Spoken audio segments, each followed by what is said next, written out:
if categories dissolve, especially fundamental ones, the culture is dissolving because the culture is a structure of category. That's what it is.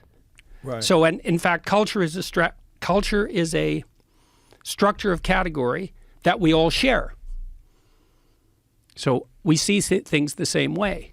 Well, that's why we can talk. I mean, not exactly the same way, because then we'd have nothing to talk about. But roughly speaking, we have a bedrock of agreement.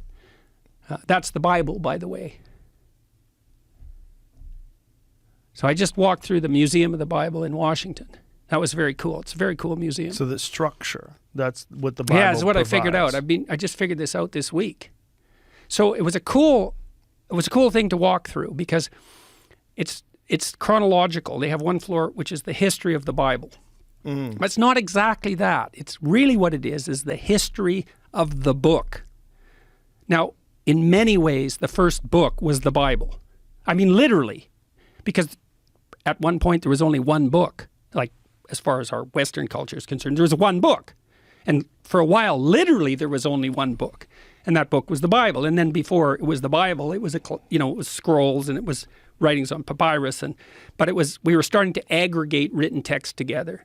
And it went through all sorts of technological transformations. And then it became books that everybody could buy, the book everybody could buy. And the first one of those was the Bible. And then it became all sorts of books that everybody could buy. But all those books, in some sense, emerged out of that underlying book. And that book itself, the Bible isn't a book, it's a library. It's a collection of books. And so what I figured out was, partly because I was talking to my brother-in-law, Jim Keller, who's the world's greatest chip designer and has now designed a chip that's as powerful as the human brain, which is optimized for artificial intelligence learning, by the way. And so I talked to him about that. He said, "You heard of the internet?" I said, "Yeah, Jim, I've heard of the internet." He said, "This is way more revolutionary than that."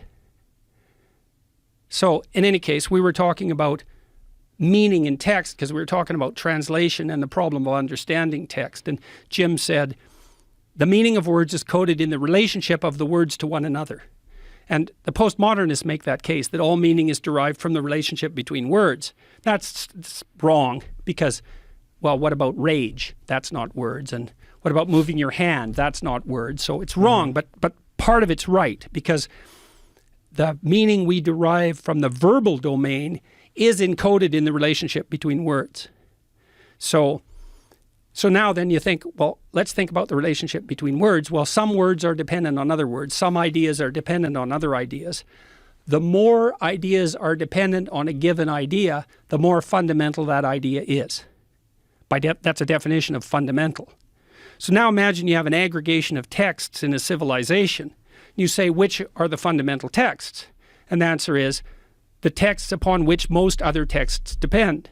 And so you'd put Shakespeare way in there in English because so many texts are dependent on Shakespeare's literary revelations. And Milton would be in that category, and Dante would be in that category, at least in translation. Fundamental authors, part of the Western canon, not because of the arbitrary dictates of power, but because those texts influenced more other texts. And then you think about that as a hierarchy, okay, with the Bible at its base, which is certainly the case. Now imagine that's the entire corpus of linguistic production, all things considered. Now, how do you understand that? Like, literally, how do you understand that? The answer is you sample it by reading and listening to stories and listening to people talk. You sample that whole domain. You build a low-resolution representation of that inside you, and then you listen and see through that. And so it isn't that the Bible is true.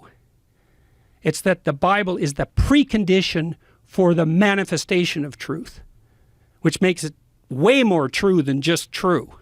It's a whole different kind of true. And I think this is not only literally the case, factually, I think it can't be any other way.